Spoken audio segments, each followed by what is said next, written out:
From a young age, my grandparents raised and cherished me. Tragically, I lost my beloved grandmother in a minor accident.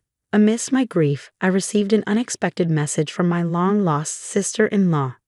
The message read, "I need you to take care of your grandmother who passed away 3 months ago." There was so much I wanted to say, but my cherished grandmother was no longer there. I witnessed her passing with my own eyes. This call would prove to be a turning point, revealing long-hidden truths. My name is Linda Thompson, a 45-year-old single woman. The last significant male relationship I had was during my college years. After parting ways with him, I immersed myself in the working world, joining a major cosmetics company's marketing department. Overtime and weekend shifts became the norm. Before I knew it, I had missed my chance at marriage.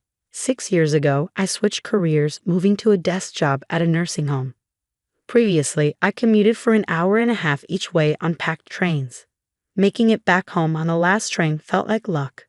Now, I work just a 10-minute bike ride away from home. My current job offers standard days off and overtime is rare. However, these weren't the reasons I changed jobs. I've never left my childhood home. I'm confident in my finances and take pride in my household skills. So why haven't I moved out? Because I love my family, especially my dear grandmother. I was born and raised in California. My family consists of my parents, grandparents, and my older brother, Brian, who is 5 years my senior. He is now 50 years old.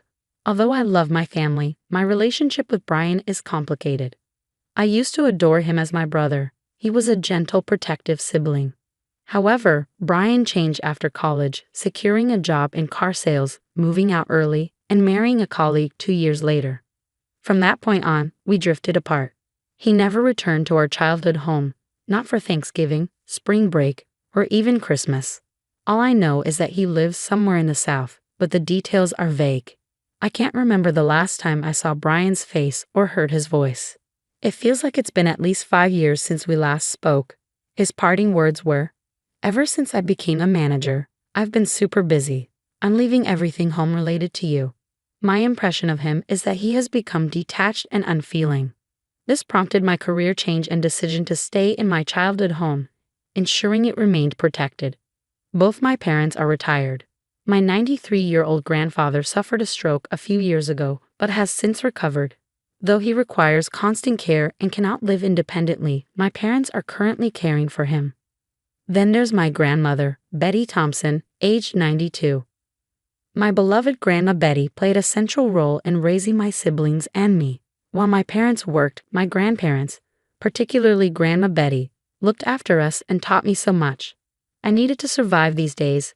Though Grandma Betty couldn't go out much, she was lively enough to walk freely around the house. That's why I switched jobs to work at a nursing home, allowing me to take care of her if anything happened. As I prepared to leave for work one morning, Grandma Betty called out to me. "When you forgot something, huh?" she asked. "I haven't forgotten anything," I replied. "Here, have some hard candies," she said, handing me a few black licorice candies. "Right, thanks," I responded, smiling.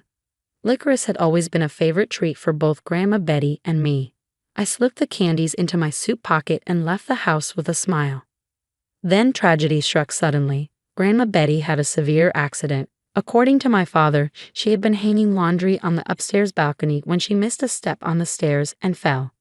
This was something we had always feared. We had often told her to leave the laundry to Mom and Dad because the stairs were dangerous. But Grandma Betty, like me, was stubborn and believed in doing things on her own. No one was to blame. It was just an unfortunate accident that could have happened at any time. Everything happened quickly after that.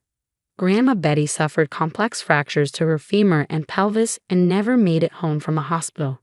Just 4 months later, she passed away due to old age. I was heartbroken, shedding tears and mourning deeply, but I am now an adult and the breadwinner of the house. I couldn't afford to be consumed by sorrow. I took care of the funeral, cremation, and interment arrangements. Grandma Betty was originally from the Midwest, and without any close relatives to contact, we decided as a family to hold a small funeral with just close family members. We had to invite my brother and his wife, and I assumed they would attend without hesitation. However, I was wrong. I couldn't reach them by phone or WhatsApp. I also sent an email but received no response. As a last resort, I sent a text message, and the reply came on the day of the cremation. I'm very busy overseas for work. Sorry, but I can't make it. I'll send the money later, it said. I was indifferent to the money upon reading the message. I found myself speaking out loud without meaning to. Can his job really be so demanding that he can't even spare a moment to bid farewell to our beloved grandmother? It was difficult to comprehend. As I placed flowers, a photo of Grandpa, and her favorite black candy in Grandma's casket, her makeup perfectly applied as if she were merely asleep, my perception of my brother shifted. From that moment on, I began to harbor resentment toward him. Time moved on, and now it is winter.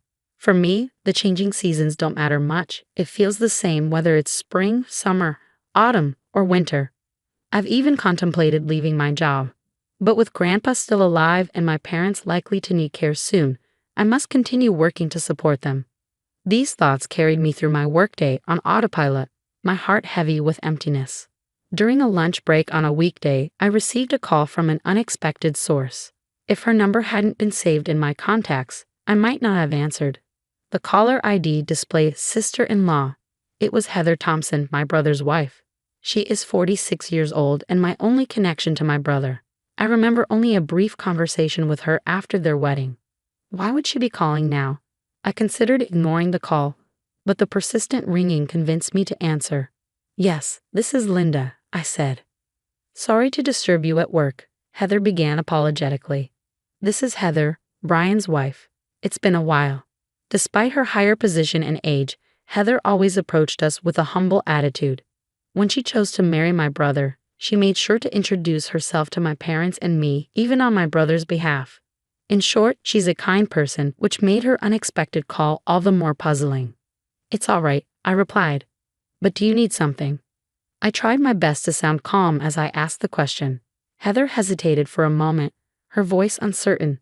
It's hard for me to bring this up. It's about Betty, your grandmother. What happened to my grandmother? I asked, trying to keep my voice steady. We've been taking care of her on my husband's orders, but the time we agreed upon has already passed, Heather said. Can you come and pick her up? I struggled to grasp what Heather was saying. Wait, you're saying you've been taking care of my grandmother Betty, who died 3 months ago? After a moment of confusion, I asked the question, aware that it sounded nonsensical. Heather's reply was equally puzzling. Yes, we've been taking care of Betty at our place. Wait, she died 3 months ago, she said, her voice filled with genuine surprise. Why don't we take a moment to calm down? I suggested, and Heather agreed. After a few minutes, I collected myself and carefully explained to Heather that my grandmother had passed away. In contrast, Heather's response was bewildering. She claimed that Brian and Heather had been told my grandmother needed care and took her in until arrangements could be made. They had been living with my grandmother at their home. This led me to 2 possible conclusions. Either Heather and I were both not lying, which seemed unlikely, or my brother Brian was the one not telling the truth. I had considered the possibility of such a blatant lie from him, even though it would be quickly exposed. But there were matters I needed to address before pursuing this further. I wanted to contact Brian right away, but he remained practically unreachable on his mobile phone. I told Heather that I had never used my husband's cell phone. He wouldn't allow it. However, she suggested that she could talk to him on her cell phone while he was at home. He's been working remotely more often lately, I interjected. I think if I ask, he'd probably be willing to have a video call. While I believed in the power of face-to-face persuasion, there was a problem. I wasn't even sure where they were living now. We've been living in my city in California for over 10 years, so it's easy for us to visit your house, Linda, Heather said. For now, we agreed to talk to Brian on Heather's cell phone that night and ended the call. We devised various other plans, but I couldn't shake off the feeling of unease.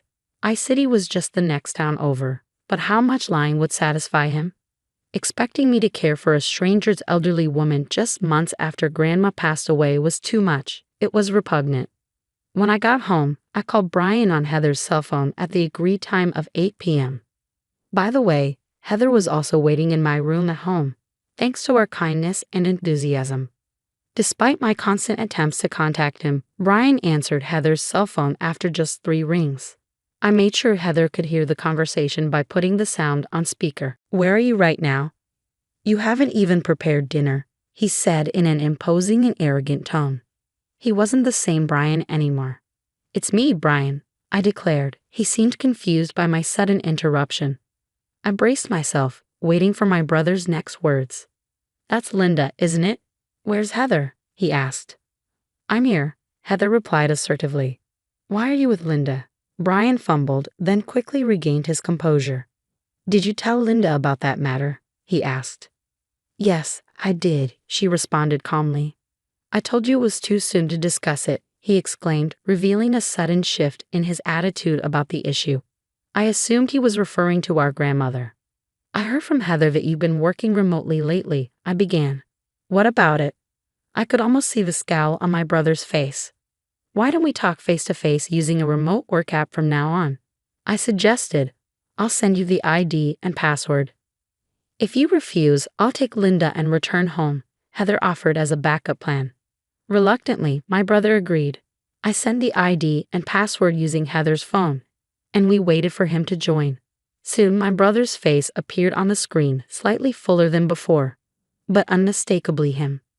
"It's Brian. So what's so important that we have to talk face to face?" "I'm busy," he said, attempting to downplay the situation and infuriating me further. "Isn't it obvious? This is about our grandmother." "What do you mean by asking us to take in our grandmother who died 3 months ago?" I questioned. To my astonishment, he responded calmly, "You must be misunderstanding something. Our grandmother isn't dead. I'm taking care of her at my place." "Linda, you asked for this, didn't you?" I was at a loss for words. Was my brother really this scared of Heather finding out the truth?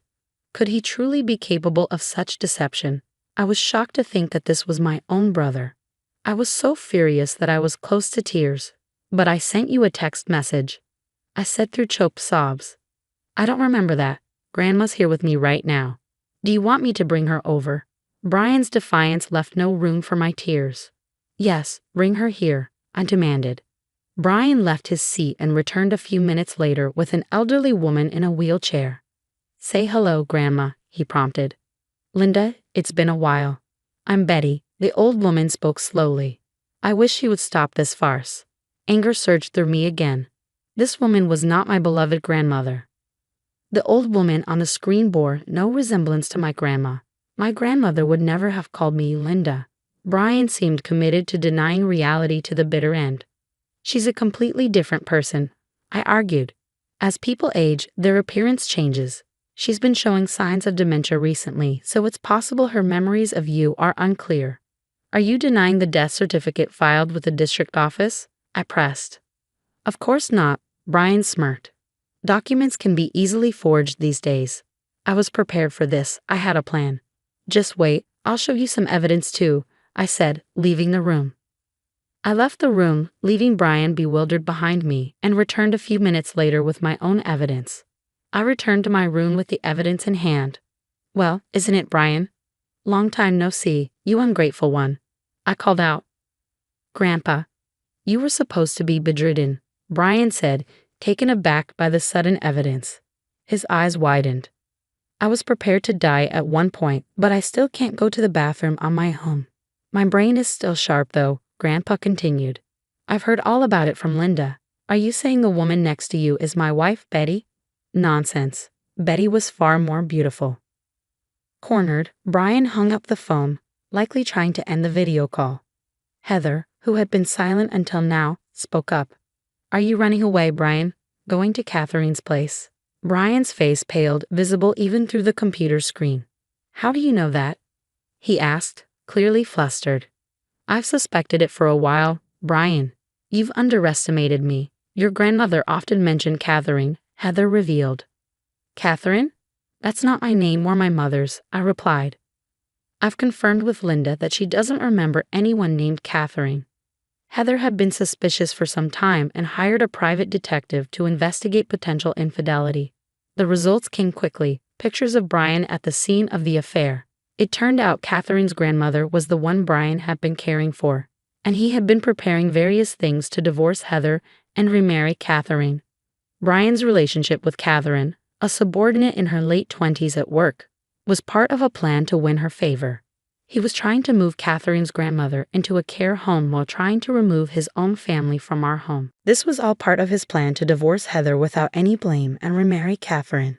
Heather had proven all of this and approached me honestly. She was an exceptionally intelligent woman, despite her unassuming appearance and demeanor. "Do you have anything to say?" I asked Brian, prepared only to listen. "I'm really sorry. Please forgive me. I never intended to deceive you, and Heather, I apologize to you as well. I'll end things with Catherine," Brian said, bowing his head through the screen. Advancements in technology these days make it easy to see his tearful face clearly from afar. "Grandpa, please help me," he pleaded. "Fool. After using Betty and betraying my beloved granddaughter and daughter-in-law, I never want to see your face again. This is the last time." "Linda, you too," Grandpa said sternly. "I never want to see your face again either." "Heather, I've already completed the divorce mediation process. I'm returning to my parents' house, so we'll see each other in court next." "Goodbye, big brother," I said before ending the remote conversation on my laptop. As the seasons changed and the autumn equinox arrived, I visited my grandmother's grave alone. With my hands clasped together, I reflected on the events that had transpired. Brian's divorce from Heather was settled in her favor. He was ordered to pay a substantial amount of alimony and returned home in tears at one point. Thanks to Grandpa, who remains mentally sharp, Brian was virtually disowned. His will now states that Brian is no longer family. Brian had hoped to remarry Catherine, but his situation was no longer appealing. Divorced in his 50s and deeply in debt, he struggled to find another job after quitting his longtime position at the car dealership. He now lives in a modest one-bedroom apartment, working odd jobs and paying alimony. It's a classic case of reaping what you sow. Most of my information about Brian came from Heather.